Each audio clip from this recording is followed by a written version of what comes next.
Talvez você tenha feito constantemente estas perguntas. Onde posso encontrar refúgio num mundo cheio de conflitos? Ou, como e onde posso encontrar força para vencer nesse mundo que oferece tantas derrotas? Acompanhe agora com o pastor Edson Bruno mais um programa Encontro com a Palavra.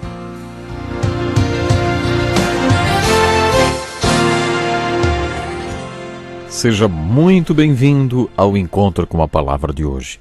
Nós estamos muito contentes por você estar conosco. Saiba que sua participação enriquece o nosso trabalho. Pegue sua Bíblia e abra no capítulo 21 do Evangelho de João. No programa de hoje, estudaremos o último capítulo do quarto Evangelho, versículo por versículo. Para muitos, esse Evangelho se encerra no versículo 29 do capítulo 20. Nos versículos 30 e 31, João declara o seu propósito ao escrever este livro. O capítulo 21 é mais um epílogo, mas ainda é parte integrante deste Evangelho, conforme indicam antigos manuscritos. Acompanhe comigo a leitura dos 14 primeiros versículos do capítulo 21 do Evangelho de João. Depois disso, Jesus apareceu novamente aos seus discípulos à margem do mar de Tiberíades. Foi assim, estavam juntos Simão Pedro, Tomé, chamado Dídimo, Natanael de Caná, da Galiléia, os filhos de Zebedeu e dois outros discípulos. Vou pescar, disse-lhe Simão Pedro, e eles disseram, nós vamos com você. Eles foram e entraram no barco, mas aquela noite não pegaram nada. Ao amanhecer, Jesus estava na praia, mas os discípulos não o reconheceram. E lhes perguntou, filhos, vocês têm algo para comer? Eles responderam que não. Ele disse, lancem a rede do lado direito do barco e vocês encontrarão. Eles a lançaram e não conseguiam recolher a rede, tal era a quantidade de peixes. O discípulo a quem Jesus amava disse a Pedro, é o Senhor! Simão Pedro, ouvindo-o dizer isso, vestiu a capa, pois a havia tirado, e lançou-se ao mar. Os outros discípulos vieram no barco arrastando a rede cheia de peixes, pois estavam apenas a cerca de 90 metros da praia. Quando desembarcaram, viram ali uma fogueira, peixes sobre brasas e um pouco de pão. Disse-lhes Jesus, tragam alguns dos peixes que acabaram de pescar. Simão Pedro entrou no barco e arrastou a rede para a praia. Ela estava cheia, tinha 153 grandes peixes. Embora houvesse tantos peixes, a rede não se rompeu. Jesus lhes disse, venham comer. Nenhum dos discípulos tinha coragem de lhe perguntar, quem és tu? Sabiam que era o Senhor. Jesus aproximou-se, tomou o pão e o deu a eles, fazendo o mesmo com o peixe. Esta foi a terceira vez que Jesus apareceu aos seus discípulos, depois que ressuscitou dos mortos. Que linda história é essa! É quase impossível obter a perspectiva correta deste capítulo sem compará-lo com a história do capítulo 5 de Lucas. Naquele capítulo, Jesus declara que faria dos apóstolos pescadores de homens. Parece que eles não tinham entendido muito bem o que isso significava. Naquela ocasião, Jesus ia começar a falar para algumas pessoas que estavam atrás dele, junto às margens do mar da Galiléia, ainda bem cedinho.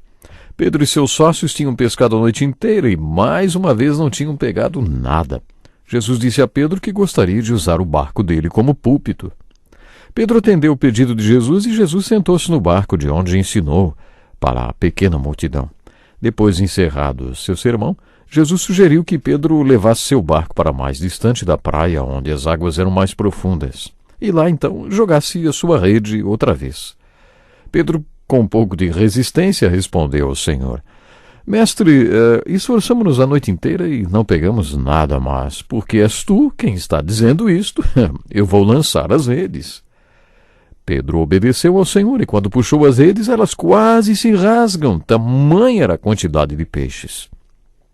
Naquela ocasião, Jesus disse a Pedro, de agora em diante você será pescador de homens.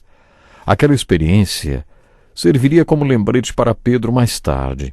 Pedro, você não consegue pescar homens, mas eu consigo. Você nem quer pescar homens, mas eu quero. E Pedro se tornou o maior pescador de homens que já existiu. Tenho certeza que no livro de Atos ele já sabia muito bem quem era pescador de homens. Ele já sabia o que ele conseguia e o que não conseguia fazer. Ele sabia o que o Senhor podia fazer e o que o Senhor queria. Passou a crucificação de Jesus, a negação de Pedro, e agora aquelas pessoas ficaram desesperançosas e desapontadas. Elas estavam felizes porque o Senhor lhes tinha aparecido e sabiam que este era o sinal da sua ressurreição. E quando Jesus lhes apareceu depois de sua ressurreição, lembrou-os da missão que tinham. Assim como o Pai me enviou, eu os envio. Neste epílogo encontramos mais uma ilustração de Jesus para os apóstolos. Jesus tinha lhes dito: sigam-me e eu os farei pescadores de homens. Eles não estavam cumprindo esta palavra e por isso Jesus ilustrou para eles que ele é o pescador e que eles poderiam cumprir aquela missão. Apesar de não conseguirem pescar nem peixe, Jesus podia fazer deles pescadores de homens. Foi isso que Jesus quis mostrar no capítulo 5 de Lucas, quando comandou aquela grande pescaria. Ele quis mostrar que era possível, porque ele é o pescador. O mesmo acontece aqui. É interessante observar que os discípulos não tinham certeza de quem ele era. Nesta aparição pós-ressurreição, Jesus devia estar bem diferente, porque as pessoas não o reconheciam, mesmo as que o amavam muito, como Maria Madalena, aqueles 2 homens na estrada de Emaús, e aqui, neste caso, os apóstolos. Acho interessante a pergunta de Jesus para eles: filhos, vocês têm algo para comer? Quer dizer, algum peixe para colocar na brasa? E mais uma vez a resposta foi não. Aquela tinha sido mais uma noite de pescaria perdida, mas Jesus lhes disse: lancem a rede no lado direito do barco. E quando eles fizeram isso, a rede se encheu de peixes. A Bíblia nos diz a soma deles: 153 peixes grandes. Vocês acham que existe algum significado nesse número? Durante séculos, teólogos tentaram descobrir algum significado nesse número. Alguns disseram que seriam 153 tipos diferentes de peixe para serem pescados e que isso queria dizer que o Senhor estava mostrando que ele ia pescar todo tipo de gente no mundo, que o Evangelho não era apenas para os judeus nem para os religiosos, mas para todos os povos do mundo. Esta é uma interpretação.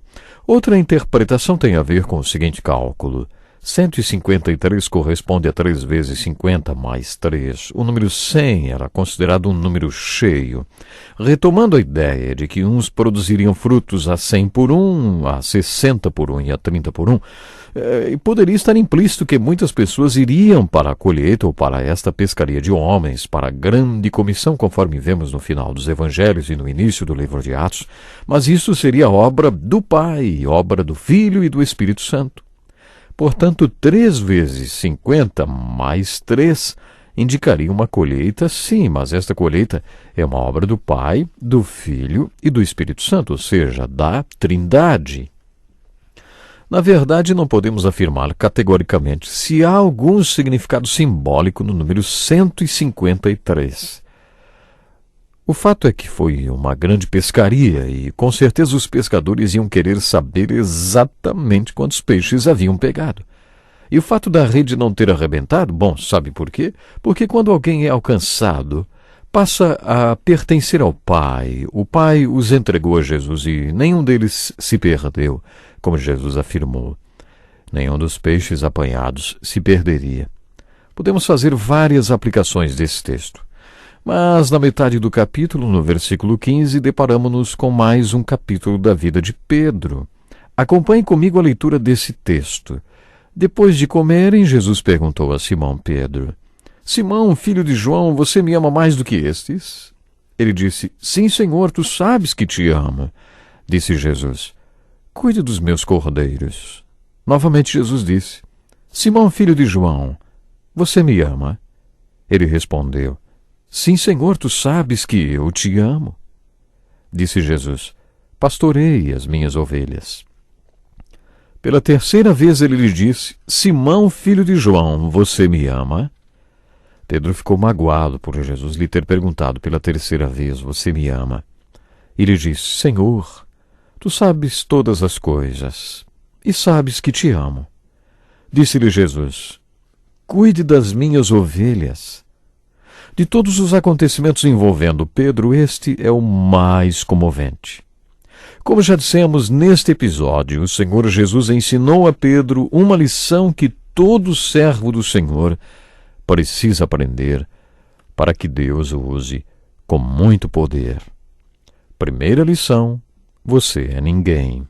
Segunda lição: você é alguém. Terceira lição: agora eu vou mostrar o que eu posso fazer com alguém que aprendeu que é ninguém.